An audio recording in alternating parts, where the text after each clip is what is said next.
Guys, we're back and we're gonna go over real estate math. You guys ready for this? Cameras on, please.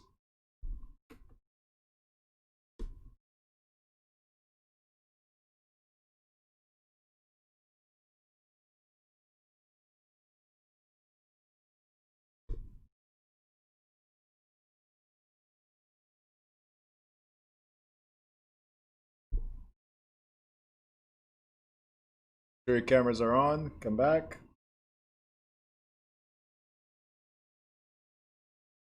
If you're watching on YouTube, I'm sharing right now this math cheat sheet I just shared on the Zoom as well, guys. And what the math cheat sheet is this thing right here. Okay. So I created this cheat sheet so you guys remember as much as you can from here before you take the test. And as soon as you enter the test, you're going to have a piece of paper, write down as much as you can remember before you start the test. Now, my best recommendation for you guys is to skip math, leave it to the end. I don't care. I personally do not care how good you are at math. Okay? It really does not matter for testing purposes. Does that make sense? So you could be the best in math, but math is still time consuming. So make sure if it's a math question, leave it to the end. It's the last thing you do. Math is the last thing you're going to do. There's only, in the state exam here in New Jersey, there's only 8 questions of math max, and only 6 of them require a calculator. So leave it to the end. Leave it to the end. Very, very important. So first thing you do, last thing you do before you start the exam is look at this, try to memorize it, throw it in the garbage, walk in, grab that piece of paper they're going to give you, and write down as much as you can remember from here. Very, very important. Put it to the side, start answering questions, and at the end, go back to it so you can do the math questions. So let me address again what this is. It's a math cheat sheet. A couple things you're going to find here is how to convert, and we're going to go over this in a second, how to convert percentages to decimals and vice versa. Measurements right here. Cubic I included here, but there's no question. As of right now, I don't remember any question that talks about cubic feet, but everything else you need to know. 1 mile, 1 acre, 1 square yard, feet to a yard, inches to a foot, and so on. Nina, I'll address your question in a second. This right here, I call it the steering wheel. It's one of the things that we're going to focus on today. Steering wheel. And there's 3 spots, as you can see. 1, 2, 3 spots that need to be filled in from the question. So you pull, this is the tool I say that it's going to save your life in math for the rest of your life, not just for the exam. Because now I do this from the top of my head. I just have to remember if it's a part, if it's the whole thing, or if it's a percentage, and where to put it. Okay? So P is part, portion, or income. So what do we have to put up here? And I'll explain better as we go. What we have to put up here is anything that's a part of the whole, a portion of the whole, or income, if we're doing the income approach, goes up here.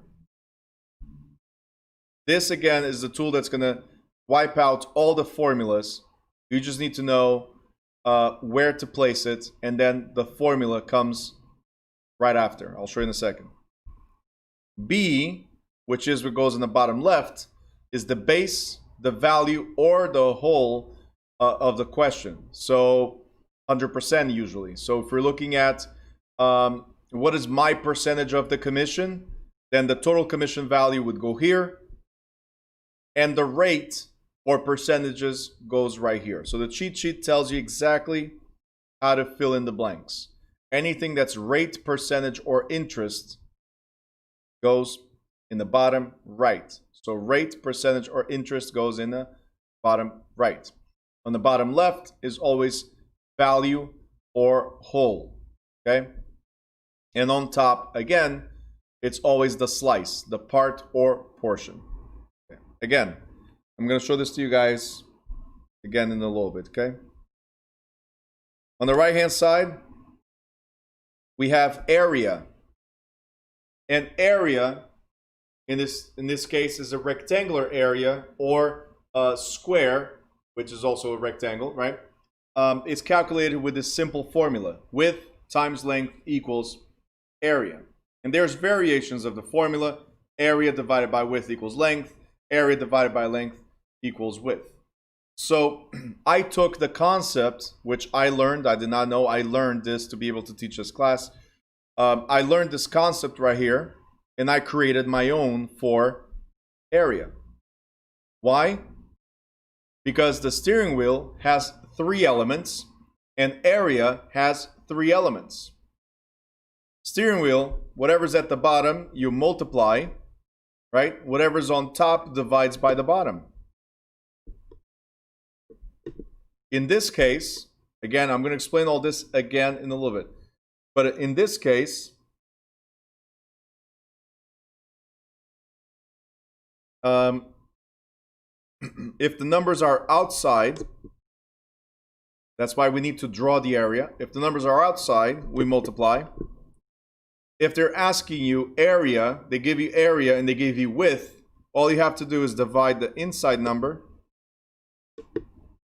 by the outside number, or vice versa. If they give you length, you divide the inside number by the outside number. So if you guys see here, it says area divided by width equals length. So you got area, you got width, easy to figure out length. All right? So it's the exact same thing as the steering wheel. So again, I will go over this in a second, but this will be width, this will be length, and this will be area if you're trying to translate from there to here. Okay? But always draw the area.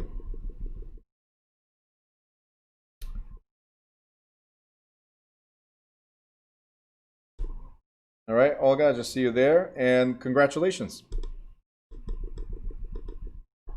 Sometimes we need that push.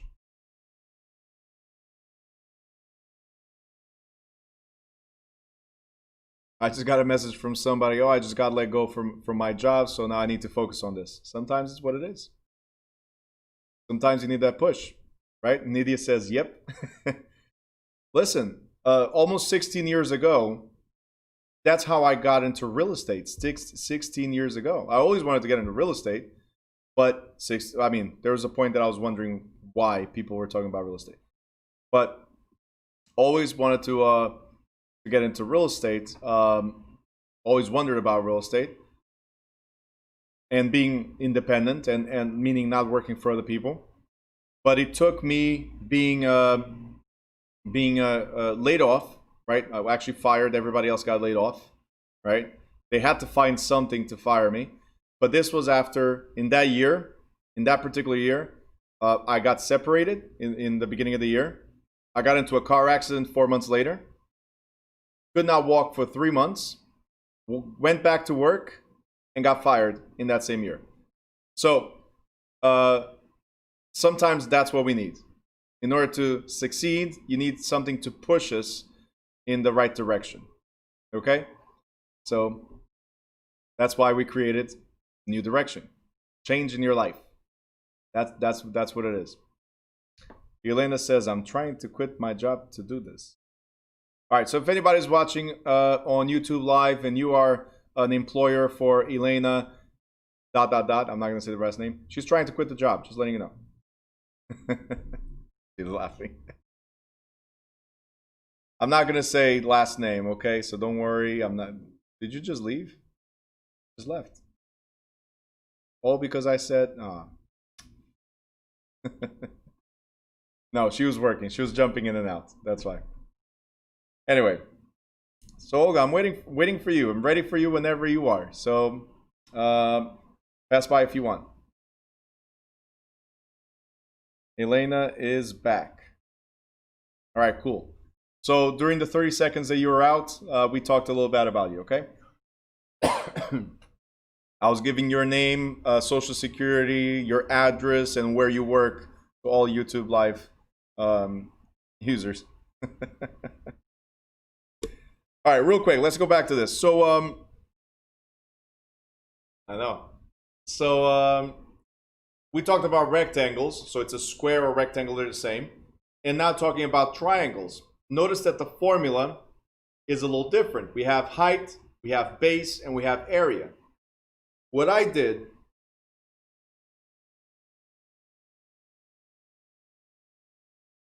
all right. Oh, sorry, guys.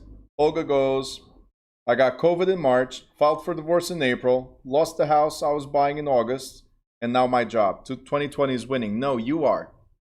You are, because I also had COVID, right? I also had it back in March.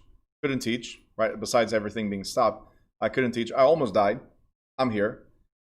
Came out stronger, right? With better definition of what I want to do with this project. So that's a win for me. As far as filing divorce, congratulations. Maybe that's what you needed. I don't know. So congratulations. There's always a positive to that. Losing the house that you were buying, maybe it was not meant to be. And now you lost your job. That tells you something. 2020 is telling you to make a change. That's all it is. 2020 is not winning. It's telling you to make a change. That's all it is. All right. Back to this. So, different formula. Let me show you what we got here. I created a variation of the formula that they teach you in school. They teach you base times height, or height times base divided by 2 equals area. What I say is width times length divided by 2 equals area. Why? Because if I close the box where the triangle is, what does this look like if I close the box? A rectangle, right? Or a square, right? And the reason why I say rectangle or squares is because, again, squares are rectangles. So rectangle, that means that the formula is the same. It's width times length. Same. You don't need this. Okay? Width times length. And some people are probably now upset. Well, Bruno, that's not how it is. But what we're going to do as salespeople, we're not going to be engineers. We don't need to figure out tangents and a bunch of what's the angle and all that stuff. We don't need none of this, right? We need to be able to calculate area in the simplest way possible. So width, close the box, and then it's width times length, right? Oh, but Bruno, but that's the formula of a rectangle. Correct. Let me show you something.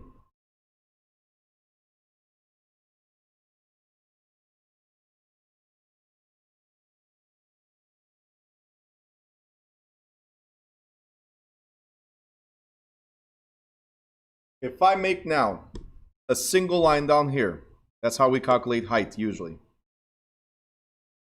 If I cut the triangle in half, isn't this a mirror of this? If it's a mirror, then it's the other half that's missing, right? What about this one? Isn't that a mirror of that?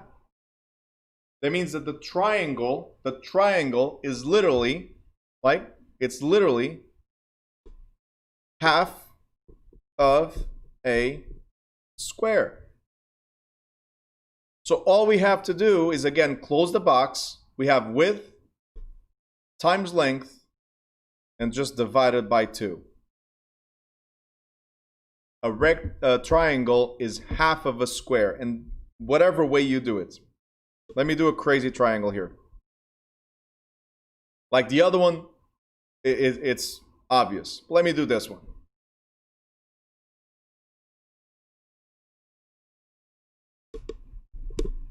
If I make this imaginary line right here, again, isn't this a mirror of that? Perfect mirror. Isn't this a mirror of that? Perfect mirror. So no matter how you see it,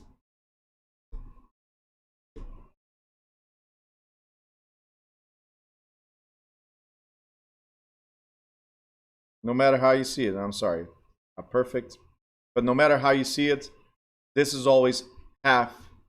Doesn't matter what type of triangle it is. Once you close the box, half is missing from that rectangle or square. So it's always, always, always width times length and then you're going to divide it by 2. That equals area. Okay, always. No matter what, it's always width times length. Okay, so go over this.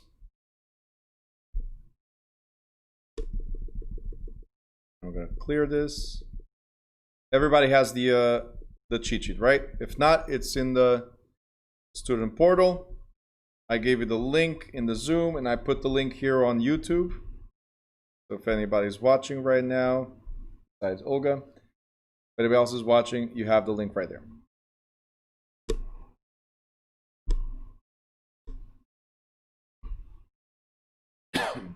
So we're going to go over basic formulas and functions and then real estate applications. Now, one of the things, guys, one of the things that's very important that you understand is some of the stuff that I'm going to skip, right? One is because of personal preference, and 2, it might not be in the exam at all. Okay? So there's only up to 8 questions, math questions in the state exam here in New Jersey, and there's only 6 questions that require a calculator. Okay? So my goal with this chapter is to go straight to the point. You understand? I am going to skip a lot of stuff here that's not needed for the New Jersey state exam. One of them is right here, fractions. Anything that's fraction, we can skip.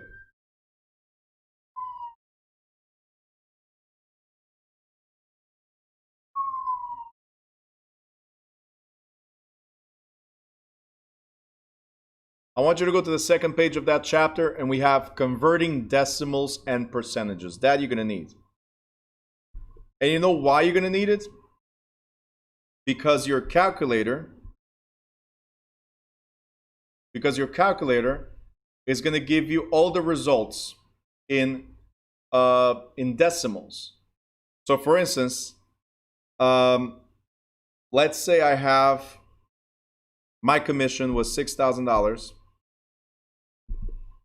as an example, and the sales price was $320. This is a really low commission, but just as an example. If you guys see, the result is always in decimals, always in decimals.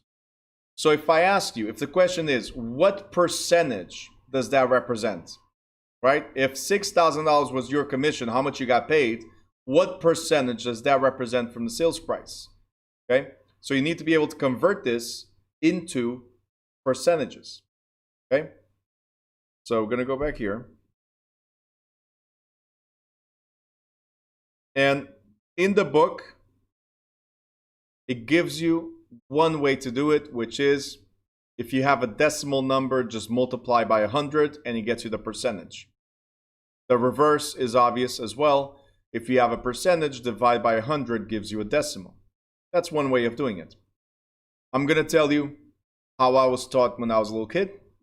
It's been working for me. It's simple, straight to the point as well, which is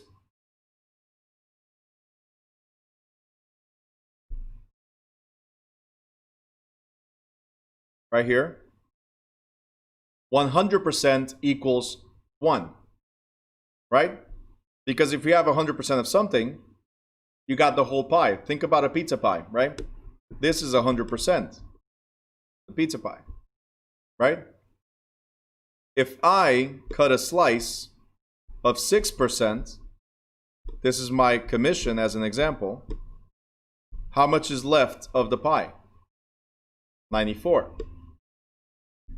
So what we're trying to say is that 100% always equals 1 whole pizza pie, right? And I'm sorry if you're hungry, it's just for the example. Sorry about that. So 1 whole pizza pie. We take a slice out of it, that's the commission. Then how much is left? 94%.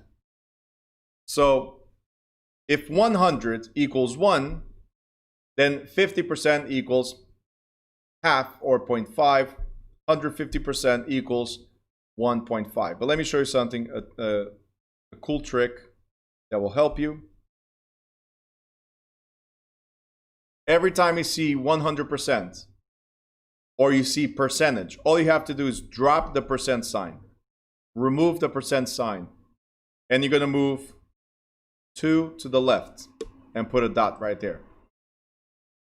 So 100% equals 1. 50%, drop the percent sign, move 2 to the left, and put that dot right there. Now, you guys know if there's nothing to the left of the dot, then we put a 0. So that's 0.5. Okay? In your calculator, that's what it will be.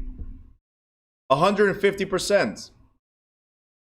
Drop the percent sign, take it out, 2 to the left, and dot right there. So that equals 1.5. It's as simple as this. 2 to the left or 2 to the right. All right? It's like you're doing the bachata. Very easy. 2 to the left, 2 to the right. You can do a little hop if you want. That's totally up to you, right? Whatever you want. But 1.5. Let's reverse it. Because again, your calculator is going to give you this as a result, right? So how do we get to percentage? Again, same concept. We're now going to move this dot. We're going to move it to the right. And that equals 100. And now we add the percent. Simple. Your calculator is going to give you a result of 0.5. What do we do? Take this dot, 2 to the right. That equals 50%. Right? For some of you, I know this might be frustrating because, yeah, I got it. I know that part. Let's move forward, right? But believe me, not everybody gets it right away. And I prefer to explain and help you guys pass, okay? So bear with me. 1.5, same concept. You grab that dot right there, 2 to the right. You add the 0, and we have 150%. So what I'm trying to say is, if you have percentage, you do 2 to the left, right? 2 to the, where am I? 2 to the left, okay? If you have decimals, you do 2 to the right. That's the way it is. 2 to the left or 2 to the right. Simple as that. Let me show you here.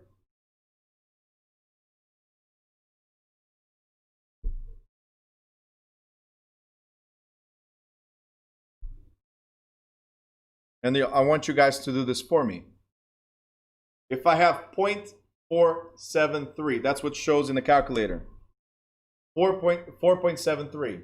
I'm sorry, 0.473. What is the percentage here? Let me know in the chat, what is the percentage? Convert this to percentage. Let me know in the chat, what's the percent? Don't look at the book, okay? Give me this. No calculators. Do not use calculators. What's the result? Remember, if you have decimal, you move 2 to the right, and you add the percent sign. What is the result?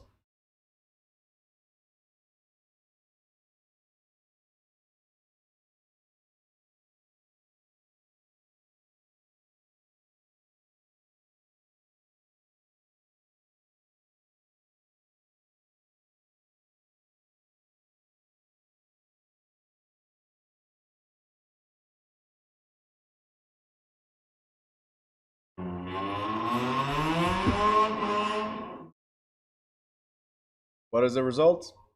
Let me see. Whoever's watching on YouTube, let me know. What is the result? All right. Fallon, that is incorrect. Something is missing. All right. And everybody got it. Cool. So, let me show you here. What was the result? 47.3%. All right, cool. Let's go to the next one. The next one is 3.456. Go ahead. 3.456. What is the result of this in percentage? Convert this to percentage. Convert it to percentage.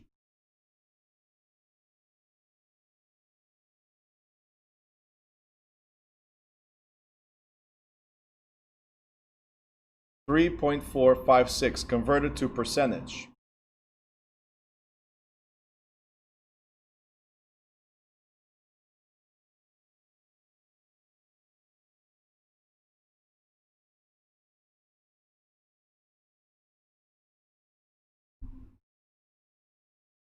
All right. Looks like you guys are dancing part of the bachata already. Good.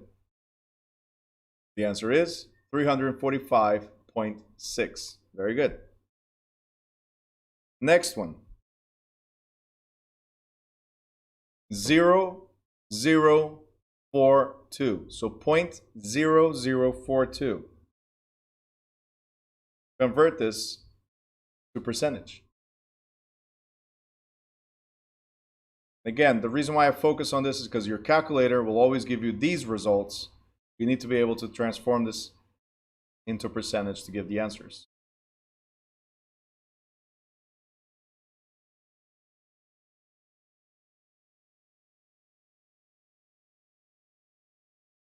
All right, something is wrong.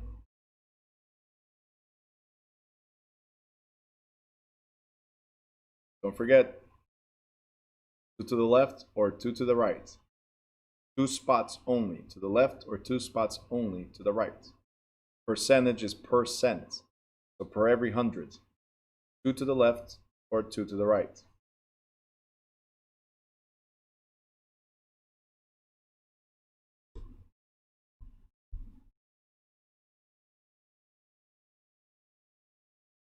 Correct answer is 0.42. All right, because all we did, look right here. Here's the dot. 1, 2, and put the dot right there, right to the right. So this one doesn't count because you can now have 2 zeros, so it's 0.42.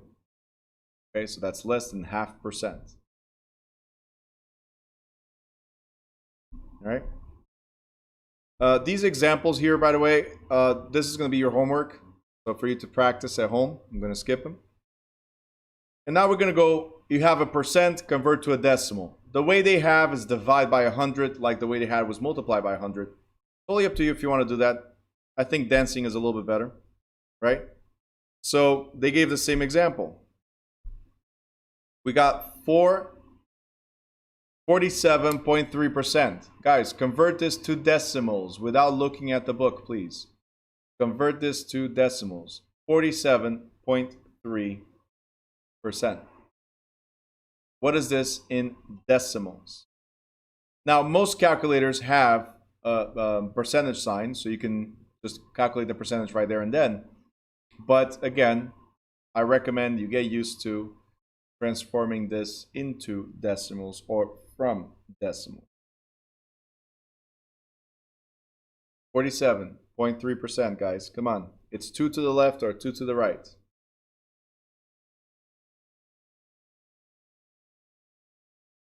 If you have percentage, you go 2 to the left. If you have decimals, you go 2 to the right. Okay, I got 2 answers. Anybody else? Grab that dot and move the dot 2 spaces to the left.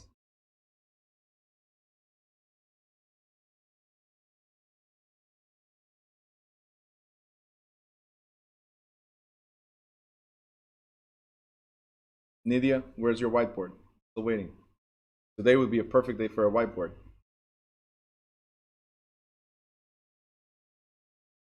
Elda, you have to take the percentage because it's already percentage. It's already a percentage. We're converting to decimals. So we're going to drop the percent. I don't want the percent. I want the decimal. So your answer is correct without the percent, okay? So yes, the answer is 0.473 because that's what your calculator will tell you. The next one is 345.6. I know we already did this in decimals to percentage. We're now reverting it. So if we have 345.6%, how is this in decimals? Converted to decimals.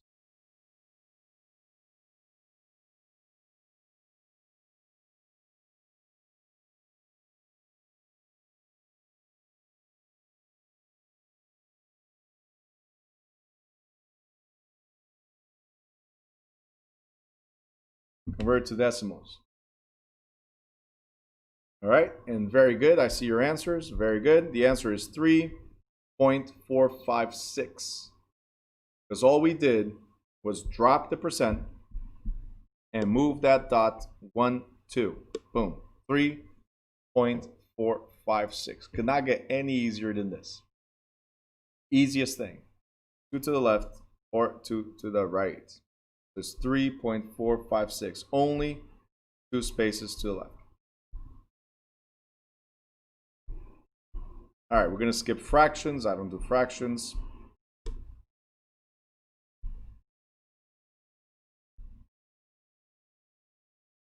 Multiplying percentages.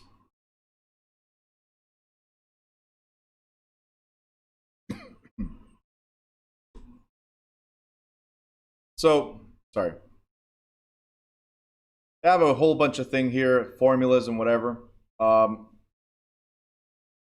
I'm going to give you one tool, no formulas, like I was saying, right?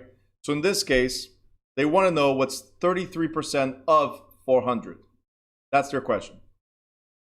Let's go back to what we had here, is the steering wheel. What they want is 33% of 400. Now, if you guys remember, right before we started talking about math, I explained a little bit what this was. If you guys remember, pay attention to me here. If you guys remember, there's 3 spots to fill. They gave us 2. The third one is the question mark. The third one is the question mark. Simple. So, on top, we would put part, portion, or income. At the bottom, we would put the base value or whole, or rate, percentage, or interest. So I'm going to go with the obvious one. The obvious one is 33%, right? Because I told you rate, percentage, or interest. So there's a percent there. This is the obvious one. Where does it go? Well, 33% goes right down here. 33% goes at the bottom, okay? Now the question is, where does 400 go? Let me ask you something. When I gave you the pizza pie, right, that's 100%.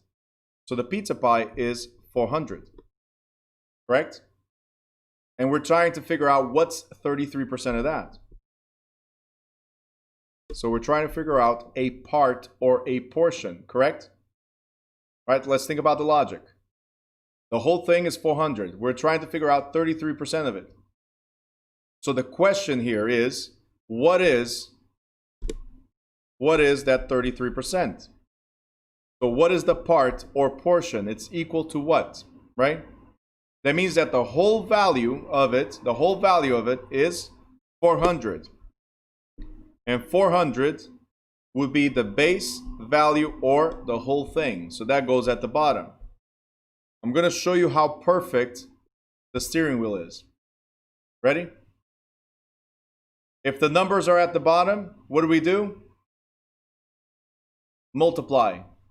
Go ahead, calculator. Multiply. Let me know what the result is. 400 times 33%. 400 times 33%.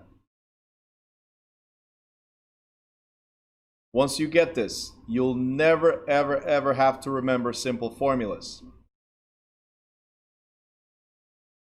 400 times 33%. Not times 33, times 33%. Okay, Lena, thank you. All right. And you guys wrote that the answer was 132. Okay? So the question is now answered. If the number's at the bottom, we multiply to get the top number. Let's look and see if that was the correct answer. I'm trusting you guys. I'm not doing the math. And boom. The answer is 132. Now notice here that they converted to decimals. Your calculator has a percent key, but you could have converted to decimals in order to get the result. And it's very important because of what I'm going to show you right now. Let's say the question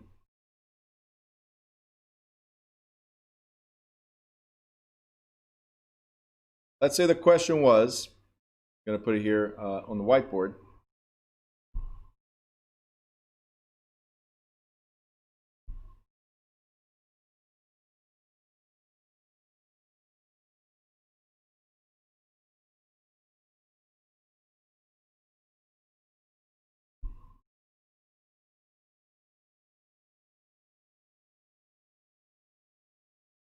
So the question was, instead of what's 33% of 400, the question was 132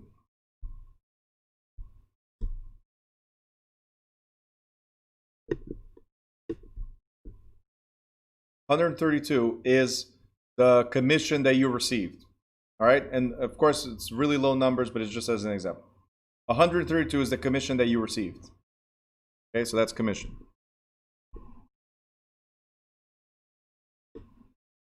The sales price was 400, right? What was the commission rate? That's the question. See, in the previous example, we had the commission rate as an example, and we had the sales price as an example. So we had two elements, we needed to figure out the third, right? Isn't that what we did? Right? We had two elements, 33% and the 400. We needed to figure out how much was the commission. In my example now, in my question, I'm using the same numbers, but now we have how much it was paid out, 132, and we have how much it was sold for. I'm asking what's the percentage. So if you guys look at the cheat sheet, I told you that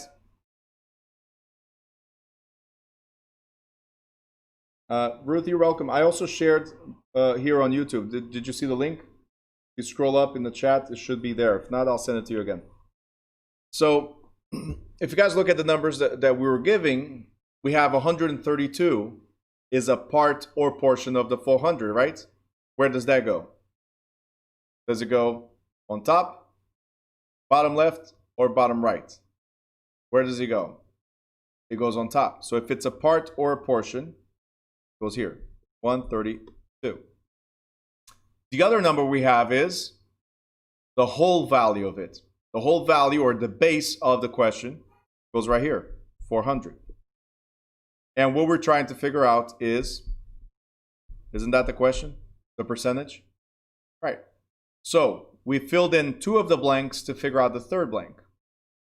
Guys, go to your calculator. If there's a number on top, it always divides by the number at the bottom. If there's a number on top, always divides by the number at the bottom. Okay, this is a perfect tool. I'm going to give you a third variation of the question in a little bit. But put in your calculators, let me know what the result is.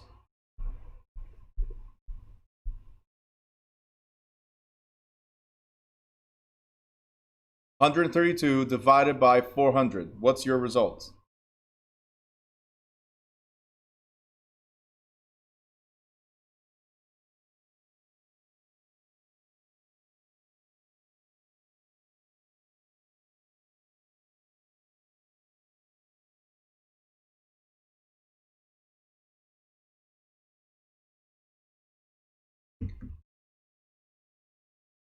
$132. Make sure you have it right. You have all the numbers right. 132 divided by 400.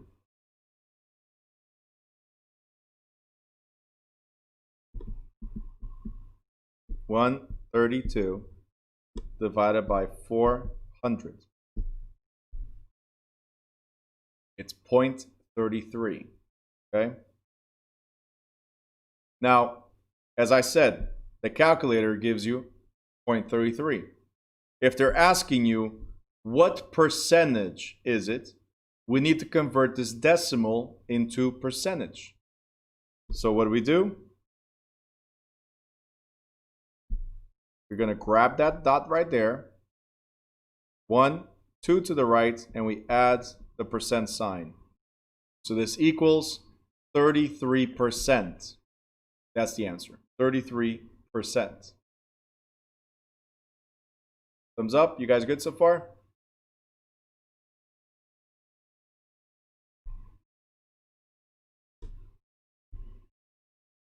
Zoom out. Again, make sure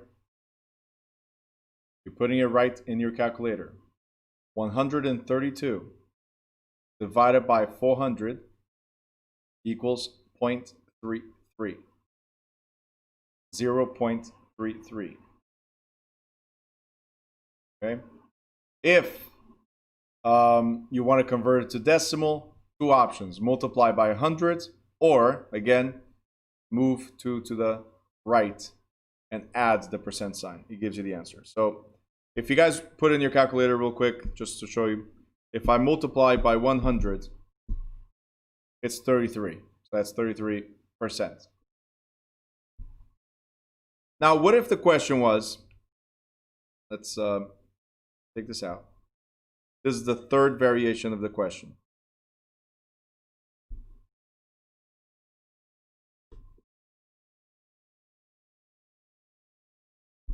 If you guys realize it's the same question, I'm just asking different elements. But it's the same question, right? We already know it's 33%.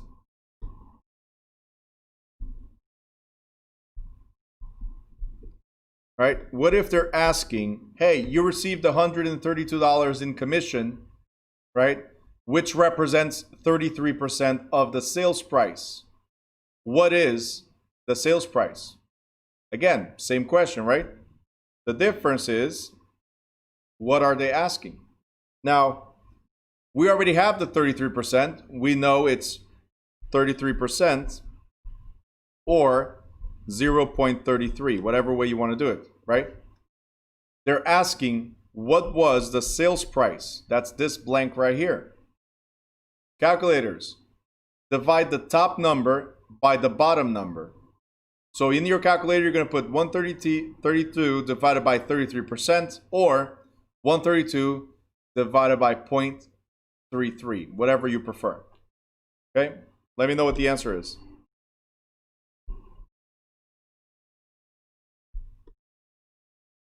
Oh, sorry.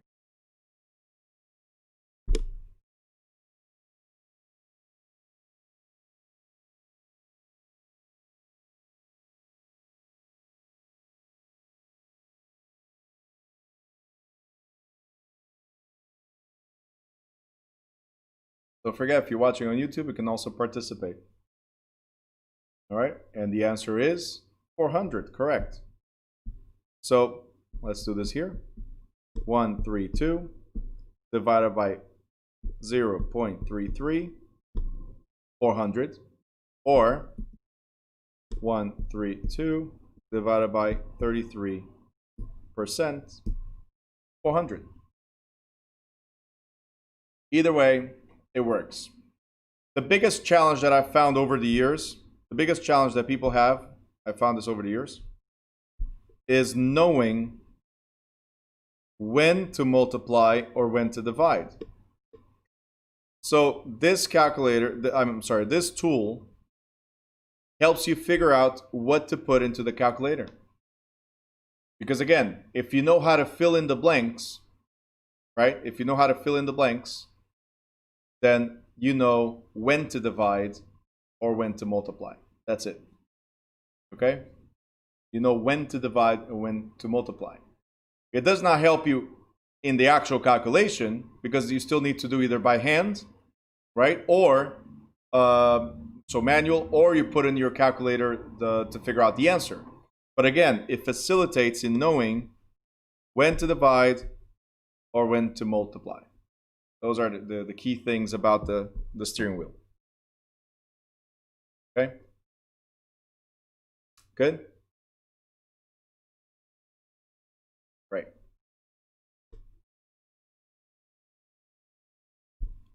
All right, Felix has a question. Go ahead.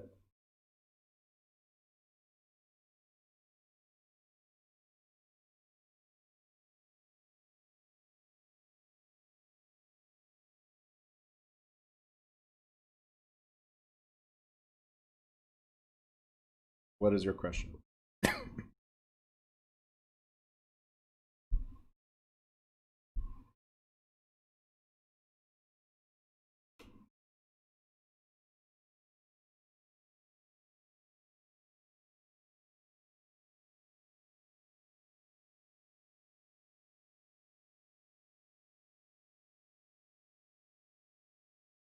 Can you show an example when you have to multiply? Yeah, that was the very first one. If they give you the base and the rate and not the part, if they give you the base and the rate, you always multiply. Because again, they always go at the bottom. So we're going to go over several examples, by the way.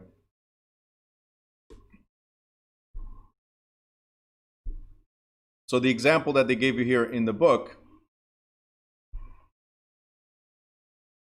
is they wanted to know the percentage of something.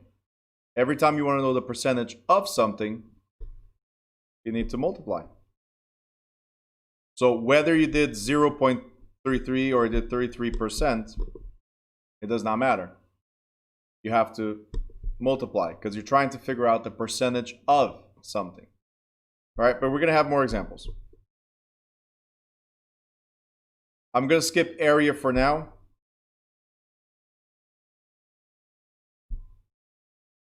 And we're going to go to this book is so extensive. It even has centimeters and all that stuff, and there's no question in the state exam that has it, so I don't worry too much about it. All right, let's go to commission splits. So let's figure out your commission. All right, Felix? Let's figure out your commission. Here's a question. I'm going to show you how no formulas are needed. So do not look at this. Do not look at that. Doesn't matter for now. We're going to go straight to the question. And the question is, a house sells for $600,000. The commission is 6%. The co-brokerage split is 50-50. All right? So how much is your brokerage commission? As an example. So there's two steps, two steering wheels we have to do. The first one is to figure out what is the total commission. The second one is to figure out what is your split of the commission as a brokerage. So what we just read was, let me clean this.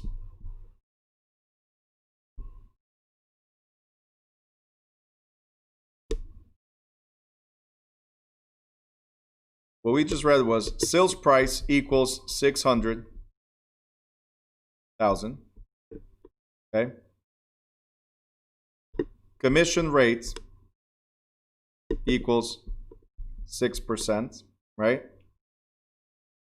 And the split equals 50-50. The question is, what was your commission? In this case, we're talking about the brokerage. Okay. So again, this question, we have to do the steering wheel twice, right? Actually, we're going to do this. What was the total commission? Forget it. We're going to stay right here for now. Total commission. And I'm going to take this. Let's keep it simple to the question right now. Sales price was 600. Commission was 6%. What was the total commission? So we're going to go here to the steering wheel. Felix, where do I put the 600,000? Do I put it in 1, 2, or 3? Where does the 600,000 go? Number 1, 2, or 3?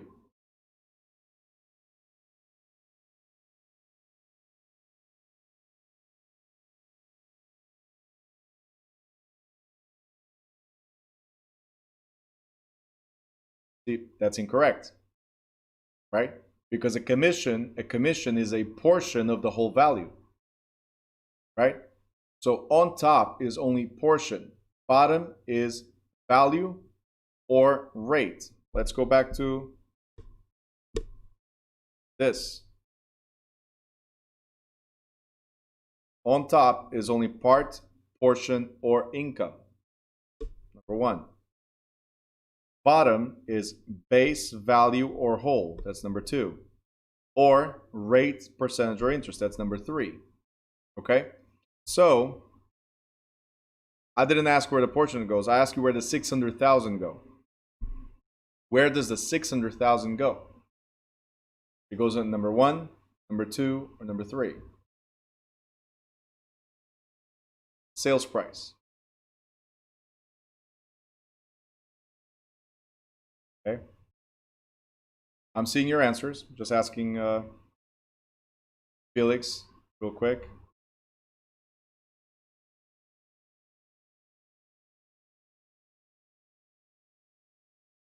If anybody's on YouTube, you want to help out, please help out. Okay, so here's the good news, Felix.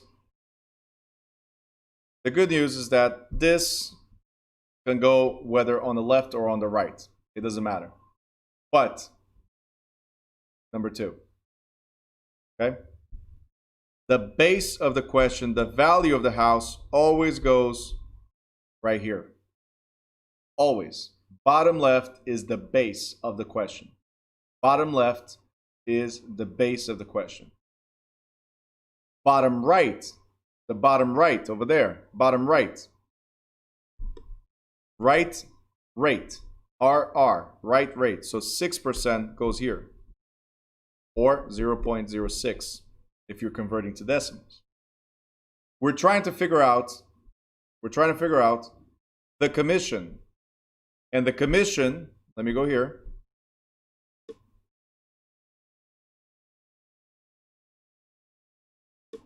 The commission is that 6% slice that we took out.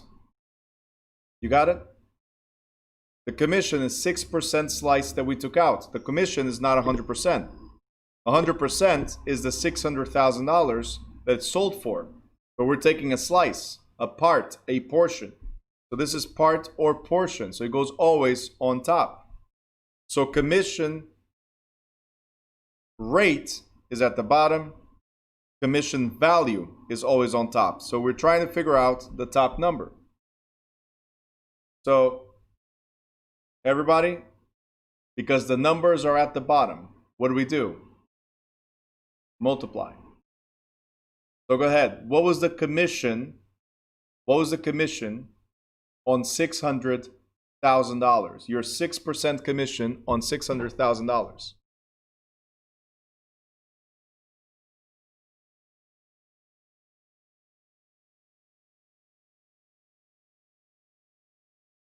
What was a 6% commission on $600,000? Let me know.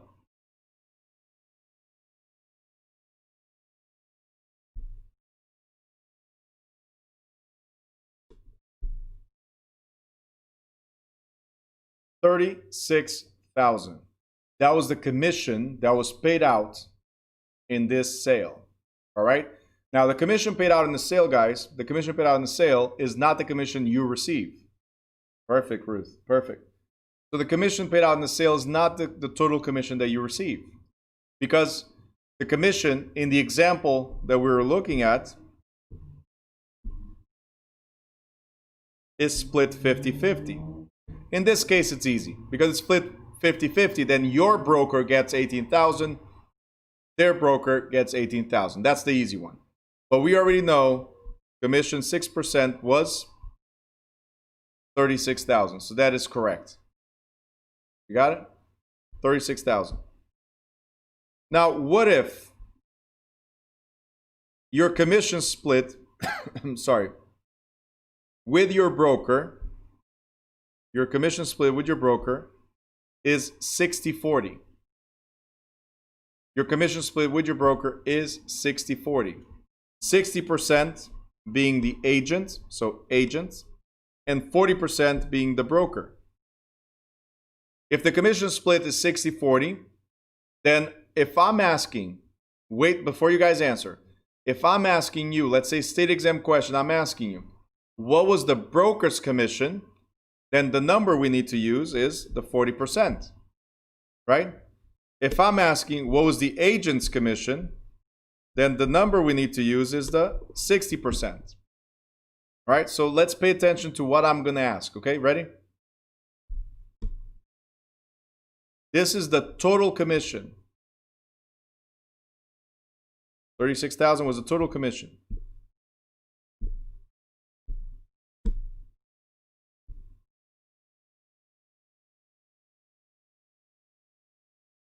Now, I want to know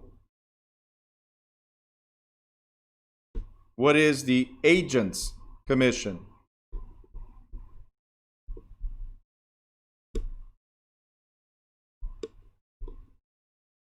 First of all, which percentage goes for the agent? How much is it, the percentage? It's 60%, right? That's what we saw here in the book, in the question, 60%. Where does percentage go? Where does percentage go? Number 1, number 2, or number 3? Percentage, where does it go? Very good.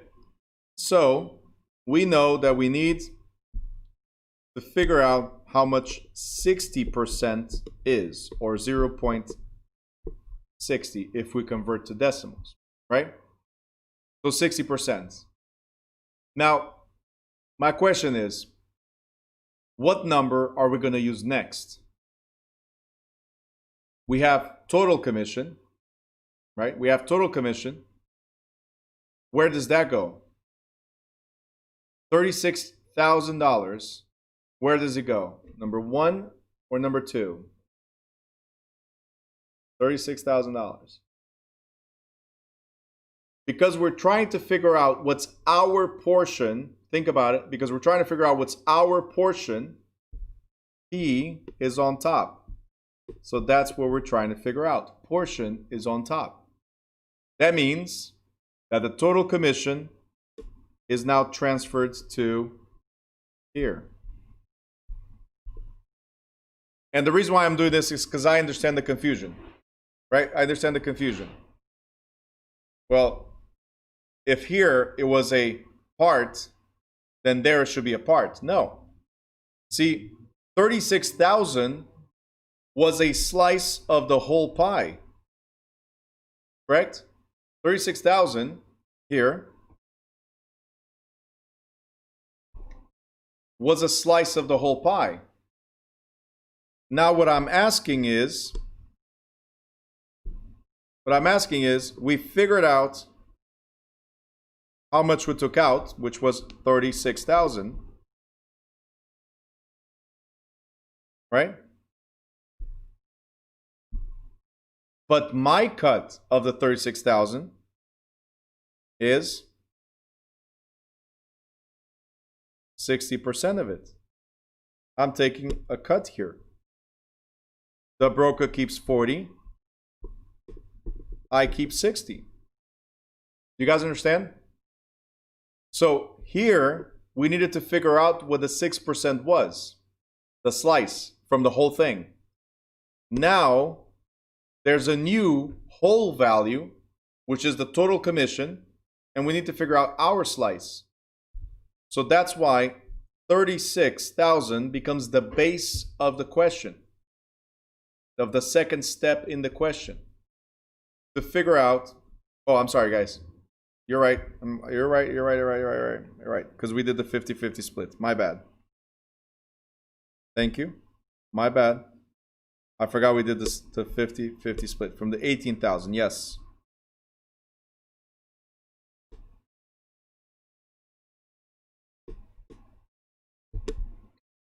I didn't put the split here. Yes. So we're beyond the split. So 18,000. Now, because the numbers are at the bottom, what do? Because the numbers are at the bottom, what do? We multiply. Very good. So go ahead, calculators. And Mealy, yes, he would be correct, but I made a mistake. I forgot that we had split already into 50-50. Okay. Yes. So the commission paid out was 10,800 to the agent. That's what that 60% is. We get to keep 10,800. Okay? So I just did not address the fact that we divided by 2. So 50-50 split. Okay, I had mentioned before because it was easy and I forgot to put it here. Millie says, I got that one right. All right, that's all that matters. If you get 1, we're happy. Because all it takes is 1 for you to get the next one. At least 1, and then we move on. All right, so like I was saying, sometimes we need to do the steering wheel more than once. The question was, what was the total commission? And then what was your portion of that commission? So 1 steering wheel to figure out the commission. Another steering wheel to figure out your slice. Good? All right.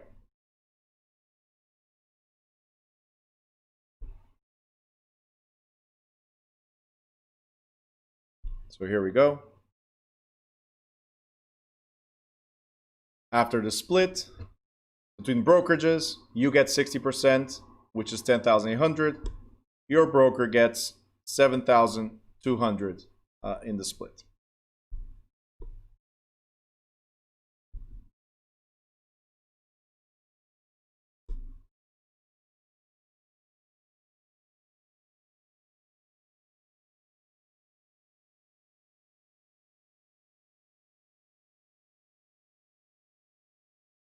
Okay.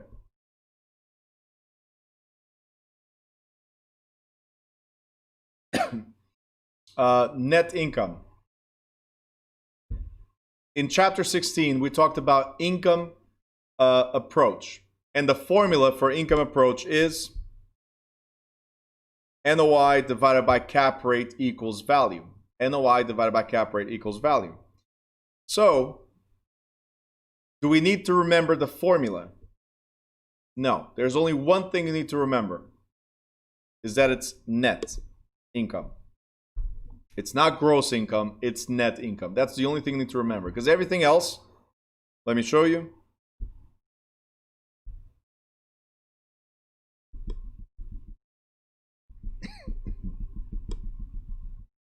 And by the way, on the YouTube channel, I also have, you go to New Direction School.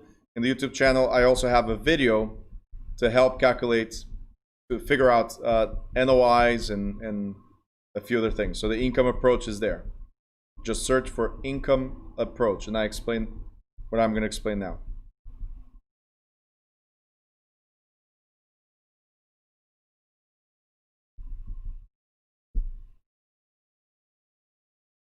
So going back here, where does income go? I showed you in the cheat sheet that income goes on top. So income.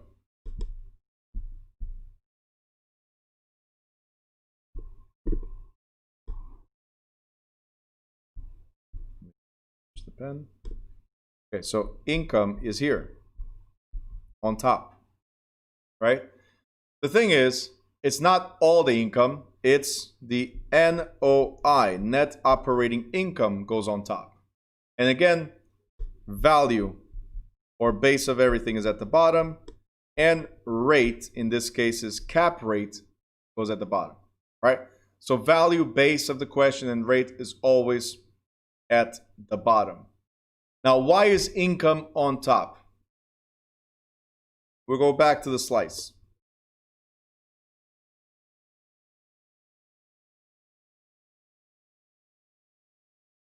Okay. If we have 100% of something, then when we take a slice, is a smaller percentage. Right? In this case, it's a cap rate. Do you think income equals value? No. Income over several years will equal, so income over several years will equal the value. Because I'm not going to put $100,000 into something that doesn't give me return, right? So the income that we get every year is a small percentage that will give value to the property. So income is the short part. And where does part go? On top, right? What you need to remember is always net operating income. So let me go right here to the book. And the example is, a property brings $50,000 in net operating income. So this is the NOI. $50,000. Where does the $50,000 go? Sorry. Number 1, 2, or 3. This property brings $50,000 net operating income. Where does it go? Number 1, 2, or 3? Number 1. So income goes right here, $50,000, right? In the question, they expect a cap rate of 10%. This is cap rate. Where does rate go? Forget the word cap. Where does rate go? Number 3, correct. So cap rate of 10%, also 0.10 is the same. So put in your calculator, please. Put in your calculator. Income is on top. Rate is at the bottom. What do? We divide. So $50,000 divided by 10%. What is the value of this property?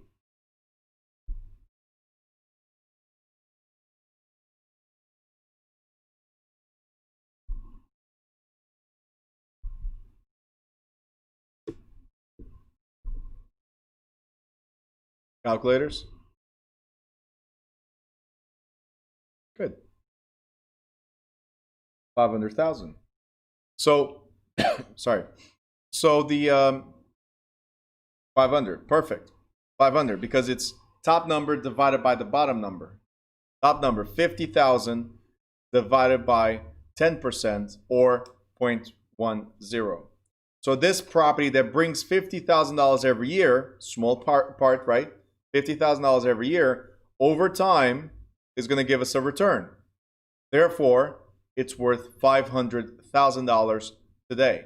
If I'm buying the house that gives me $50,000 net, it's worth $500,000 today. Good? Did we need to figure out formulas? No. We just need to know how to fill in the blanks, right? What goes in the blanks, and then this tool tells you when to divide, when to multiply. And that's the confusion of formulas, when to divide or when to multiply. So practice several times at figuring out how to use the steering wheel, okay? Very, very important. And that goes for everything that's here, that's percentage. Everything that's percentage, that's what it is, okay? So I'm going to go back to area real quick.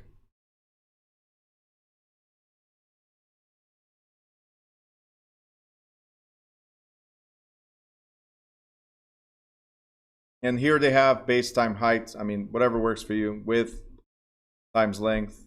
Whatever works for you. You want to call it base time height, do it. If you want to call it width times length, do it. Whatever works. I already showed you how to calculate. So we're going to go into one example. Let's see. Where is it?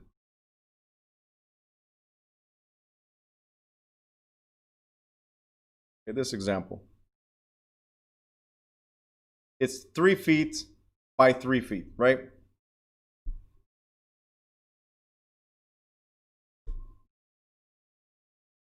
I'll do.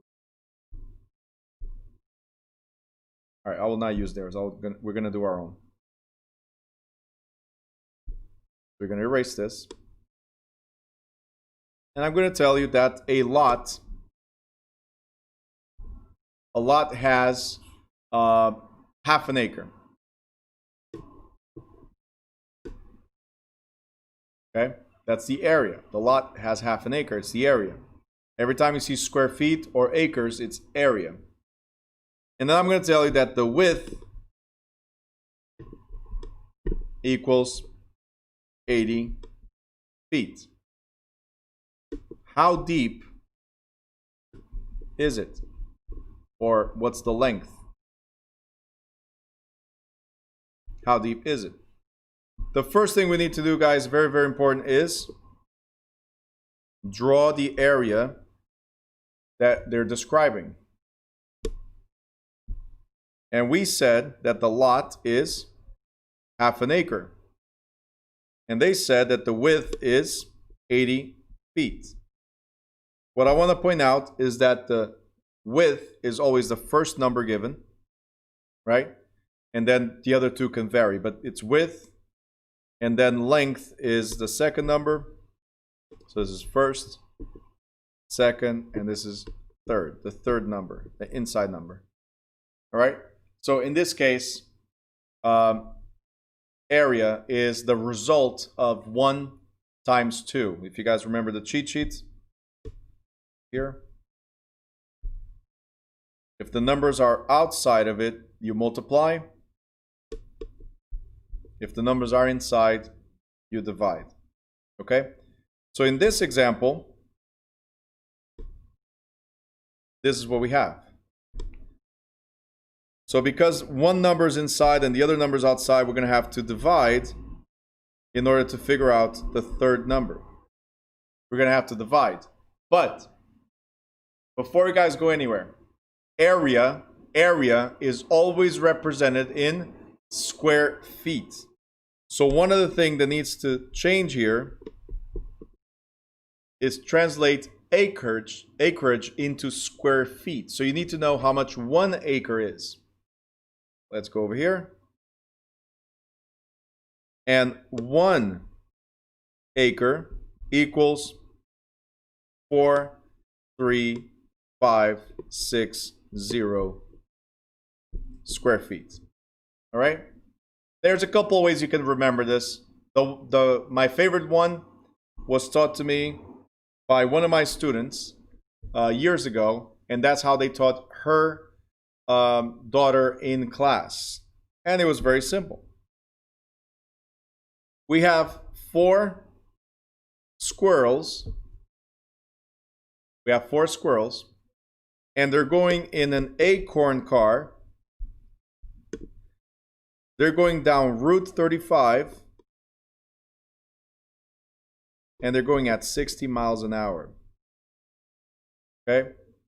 So how easy is it to remember this? Well, if you think of it as a story, we got 4 squirrels in an acorn car. They're in the car. All right, there's already one thing wrong, is the 4 squirrels in the car, right? But the worst part is that they're going down Route 35. If you guys don't know where Route 35 is, Route 35 takes you down to the beach, right?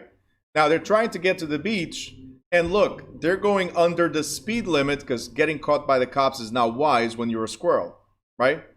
So the 4 squirrels are going down Route 35 at 60 miles an hour in an acorn car. So how much is 1 acre? 4 squirrels, Route 35, 60 miles an hour.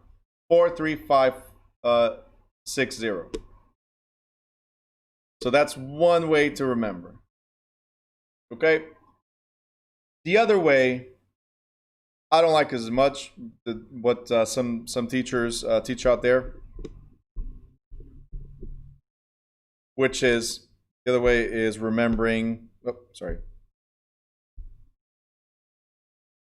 7, 11, right? That's the other way. I personally don't like it that much, but you guys can do whatever you want. They're saying 7, 11 because 4 plus 3 is 7, 5 plus 6 is 11. The reason why I don't like this is because there's so many other ways that this could happen to reach 7, 11, right? It could be 6, 2, right? I'm sorry. It could be 6, 1. It could be 5, 2. So it gets confusing. So I prefer to always tell a story and help you guys remember it. All right? So picture, I don't know if you guys remember a few years ago, one advertisement from Geico. It was the pig driving, right? Remember the pig driving and he got caught by the cops, right? That was a very nice advertisement. So I think it's a way to remember things is by telling a story. Don't forget, 4 squirrels going down Route 35 at 60 miles an hour, and they are in an acorn car. 4 squirrels, right here, square feet, squirrels. Okay? Now, in this question, we have half of an acre, and we need to bring it to square feet. If 1 acre is 43560, then half of an acre, right? We have to divide this by 2. So that's 21,780 square feet. So half an acre is 21,780 square feet. That's the number we're going to put right here. 21,780. Sorry, 21,780. Guys, from the cheat sheet, if there's one number inside and there's one number outside, what do? We divide the inside number by the outside number to get the other number. So if you go on your calculator, 21,780 divided by 80, right? 21,780 divided by 80, and the answer is 272.25. Okay? So the question said the lot is half an acre with an 80 foot wide or 80 feet frontage, which I'm going to explain in a second. How deep is the lot? Well, the lot is 272 feet deep. Right? So 2 things to remember, which is when to divide or when to multiply, and that we have right here. When to divide or when to multiply. The second thing to remember is that the inside number is always square feet. Always. So if they give you acreage, remember the squirrels, remember the story, and then bring it back to square feet. Okay? Now, I promise only one more thing to remember out of this. Okay? So besides the formula, like when to divide, when to multiply, besides the square feet, always remember that the first number given is always the width. And the width represents the front or frontage. Okay? So Nina, in the first, right in the beginning of today's chapters, right, this morning's session, the very first question was, hey Bruno, how do I figure out front feet, right? I'm going to show you right here what the question was, so you guys remember. Right, so in her million questions, right, there was this question. So how do you calculate the price per front foot? That's because the question says a lot that measures 240 by 400 was being sold at $400 a front foot, right? Right, Nina? Great. So what was the value or the price of this lot? Well, the first number given is always the frontage. It's always the front feet. So we don't need the 400. In this particular question, we need the front foot, which is the first number, it's the width, and we multiply this by the 400, and that will be your answer. So 96,000, for instance, would be the answer. All right? Don't ask me how I know the answer, okay? But that would be the answer. So what I want to show you guys, again, that's why one of the importances of drawing things, okay? And that is because the reason why this is called the frontage is because when we are determining your lot, usually this is what's facing the road. Frontage. It's the front of the lot that's facing the road. Okay? So always draw this, draw the area. If you have to, draw the road.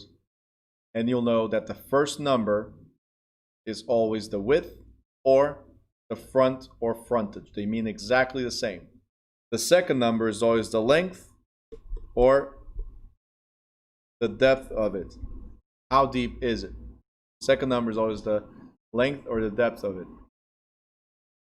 And inside is always the area. So if they give you acreage or they give you square footage, it's always the area. So if they give you those. You guys good? Thumbs up? Great.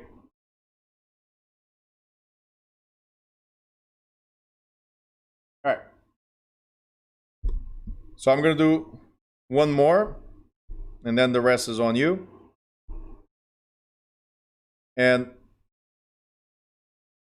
I already told you about area, right? I told you about rectangles. I told you about triangles, how to do it. That's how we started.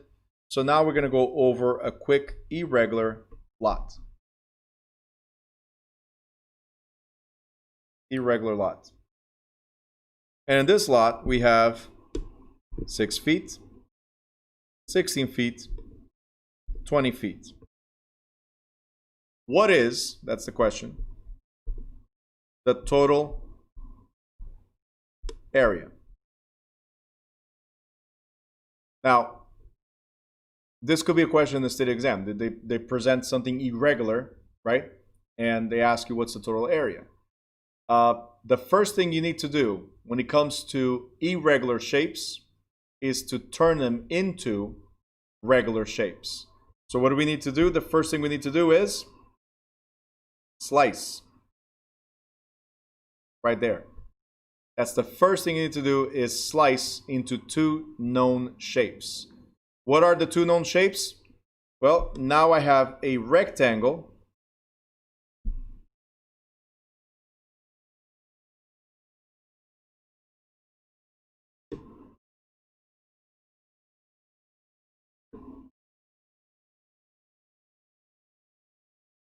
Sorry, I'm just having fun coloring. I'll be right back with you guys, okay?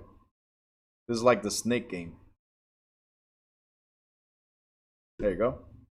Now we have a rectangle. And we have, it's going to be a tough one, triangle.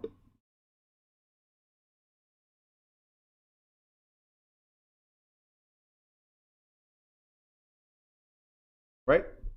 So we have 2 known shapes. We cut it, 2 known shapes. You guys know how to calculate the area of a rectangle. Rectangle is width times length equals area, right? So that's the rectangle. Sorry.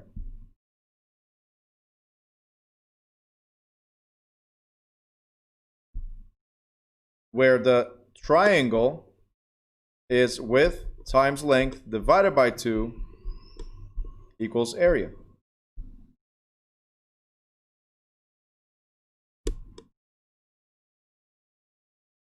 Can't get any better than that. You get everything color coded and everything. Can't get better than that, right? So let's do one shape and then the other. Zoom in.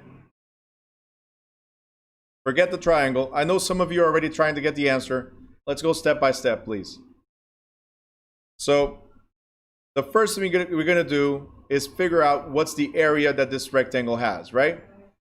So right here is the same as right here. So here it's 6. And then at the bottom, right here, is the same as up here. So it's 16. So we know that the area of this rectangle will be 6 times 16, and that equals 96 square feet. So that's the area right here, 96 square feet. All right? So the rectangle was the easiest one because we got all the numbers. What about the triangle? The triangle, we only have one number. It's 6. There's a number missing. If you guys remember, from here, I told you to close the box, right? So that's what we're going to do right here. Here, we're going to close the box.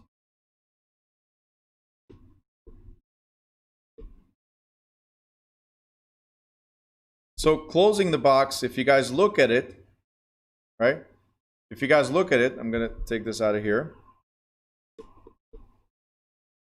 The whole bottom was 20 feet, correct? Are you guys with me? Thumbs up if you're with me so far. The whole bottom was 20 feet, correct? Right. Now, if I close the box, on top, it should have been also, what it's on top is on, the bottom is on top. So it should have been, right? It should have been 20 feet as well. But is that what we have on top? No, we only have 16. How much is missing to complete this? 4, correct. Thank you. So 4 feet is missing here. 4. Now, do we have 2 numbers for our calculations? Because that's what we need. We need width times length. So we have 6 times 4. 6 times 4. But a triangle is half of that square. So 6 times 4 divided by 2. So this is 24 divided by 2. So this is 12 square feet. Okay, great. We were able to identify 12 square feet. Are we done with the question? No, there's something missing, right? If we separated into 2 known areas to be able to calculate, what do we need to do now? Put it back together. Simple as that. So,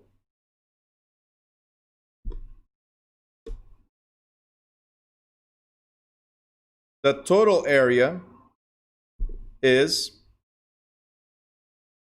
the rectangle plus the triangle area, right?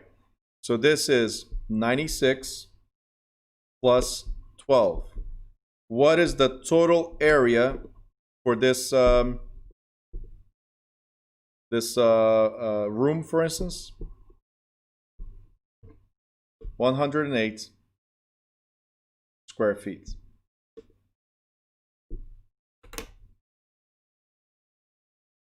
You guys got it? Handwriting is horrible, I know, but the drawing is amazing.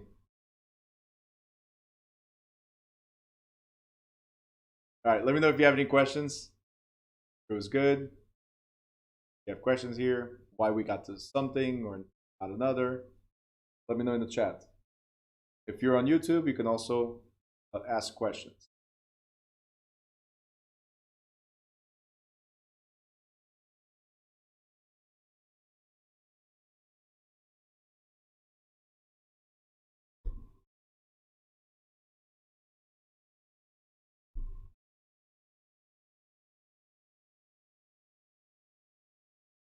Elder, you're funny because I just see your hand movements like this. I'm not sure what. Ruth says, that was awesome. I feel so smart right now. Only because I color coded, that's all. But I'm glad you got it. As long as you guys look, I got 4 kids. I have to have a lot of patience. Just saying. So, and I love teaching. I love what I do. So I will always figure out ways to help you guys by simplifying it. And I think color coding, I've taught this a million times, and since I started like color coding like I'm doing here, it has made a huge difference. So make that clear separation.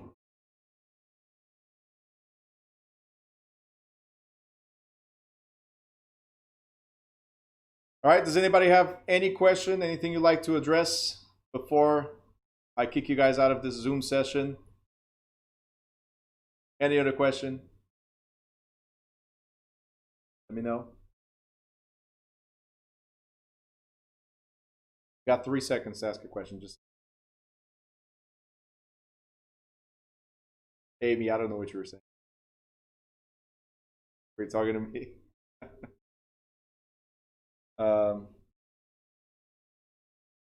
All right, and Nina is asking, how do we cheat on the exam?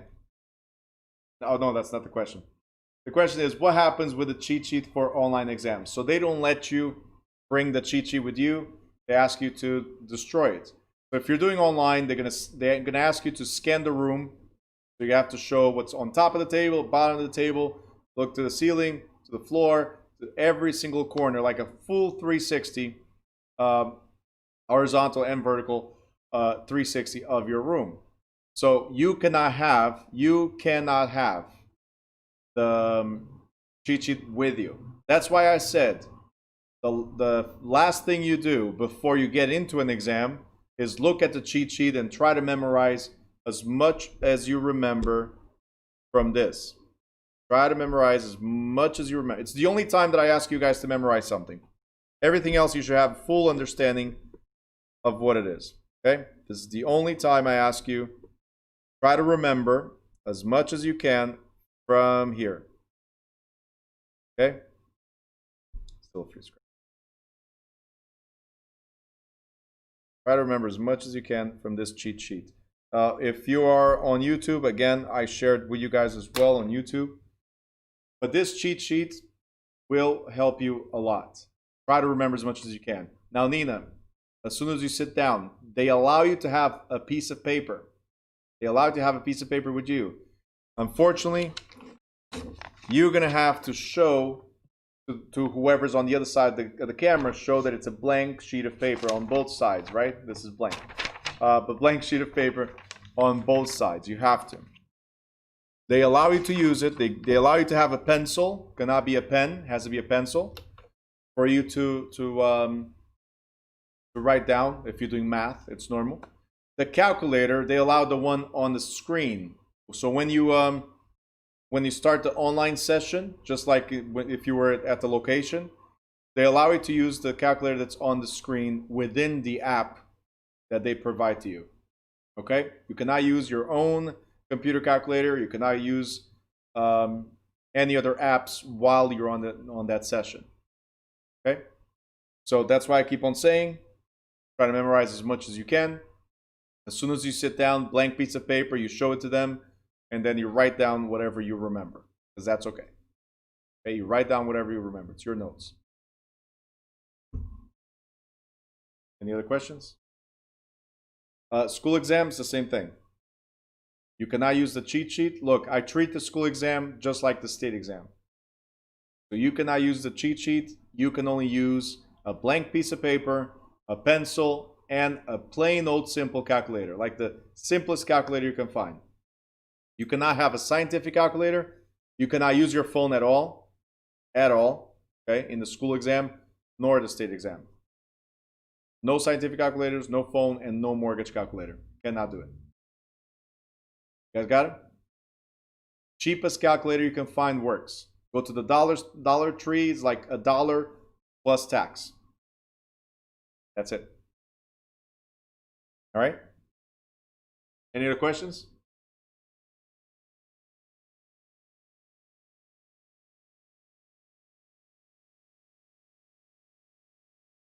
All right, so, oh, here you go. I have a bookshelf near me. Will that be a problem? What, for school exam? No.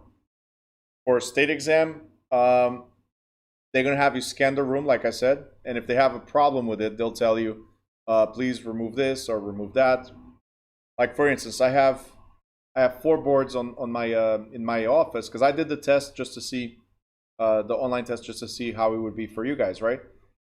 And in my office, I have 4 boards where I write the stuff that I need to do, right? Projects that I'm working on, urgent projects, not so urgent projects, what I delegate, what I don't delegate, and what's like back burner, right? So I have these 4, and I'm in the middle of the trying to get into the exam, and whoever's on the other side says, please wipe everything that's on the board. I'm like, nope, I'm not. These are not, and let me show you, and I showed, these are not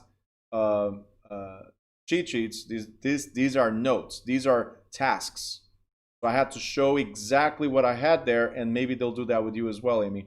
I have to show exactly what I had there, and they allowed me to continue because, again, it was not cheat sheets. It was just stuff that I use, a tool that I use for work. It's the 4 boards. All right. If you guys ever want to know about it, it's one of the books that I have in the library in the student portal is 7 Habits of Highly Effective People, right? And in a portion of that book, they talk about the Eisenhower method, which is having 4 squares, and you put in those squares what's urgent, that you got to do it, what's urgent, but somebody else can do it, what's not urgent, and then if it goes to not urgent at all, like back burner, it's one of those things that forget completely, right? So this way you prioritize your day and your tasks, right? So if you ever want, that's what you can do. All right. Any other questions?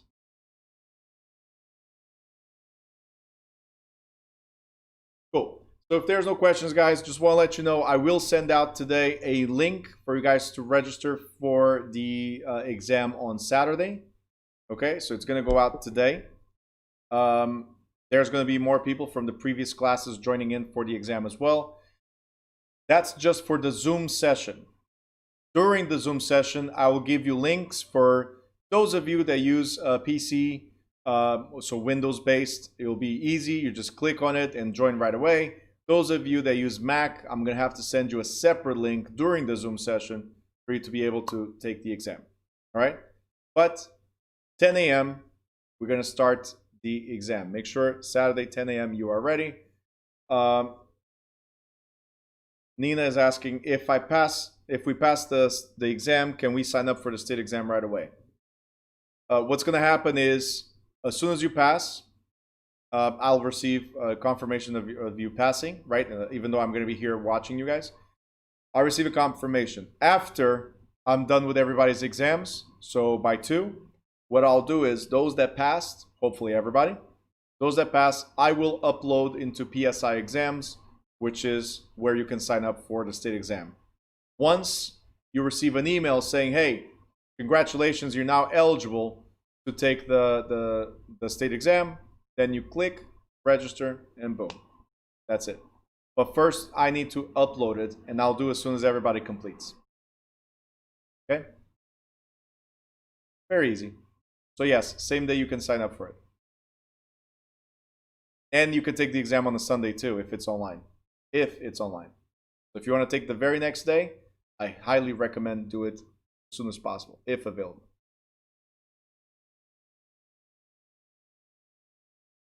At this moment, Felix, I request that everybody does it on Saturday.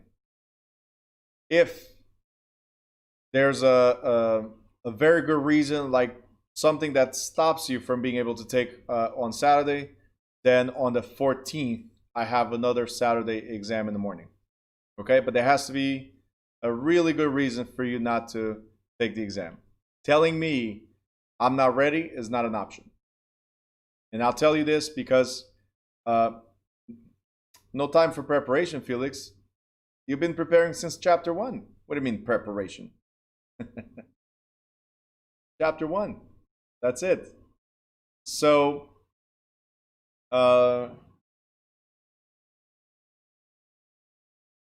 right, I just got a message on YouTube. I'll address in a second, Kevin. Hold on. So you've been having time for preparation, right? That's very important. I've been telling you to do the practice exam online as much as you can. And if I tell you, go ahead, prepare yourself, and later on, whenever you're ready, come back to take the exam, you know what happens? Most people let the year go by, and then they have to do it all over again. Or they come and practice later, and then they're not ready at all, so they fail. Right? So I ask you to do it now so you know where you are. That's it. I ask you to do it now so you know where you are. If you pass this Saturday, good. Go straight forward, go to the state exam, and that's it. If you fail for any reason, right, which could happen, right, at least you know where you are. You know the results, and you understand what the questions are like, and you'll understand where you are in this course and what questions to ask me after. So no excuses. This Saturday, 10 a.m. exam. You have up to 4 hours to complete 110 questions. Yes. Okay. All right. Let me address Kevin real quick. Kevin just wrote here, it's been 3 weeks and the state hasn't activated my license. Kevin, let me ask you something. Your broker submitted 3 weeks ago, or you passed the exam 3 weeks ago, right? This is a different, it's two separate questions. I know you passed the exam. I got it. But my point was, did your broker submit 3 weeks ago? If that's the case, then your broker can check online what the status is, or can contact the Real Estate Commission directly, and so can you. You can contact the Real Estate Commission. Send me a message. I'll send you the info. Send me a message, 908-418-8325. Send me a message on WhatsApp, is my preferred method of contact, and I will give you a contact in the Real Estate Commission for you to ask, okay? But another reason that could be delaying you, is maybe a background check. When did you do your fingerprints?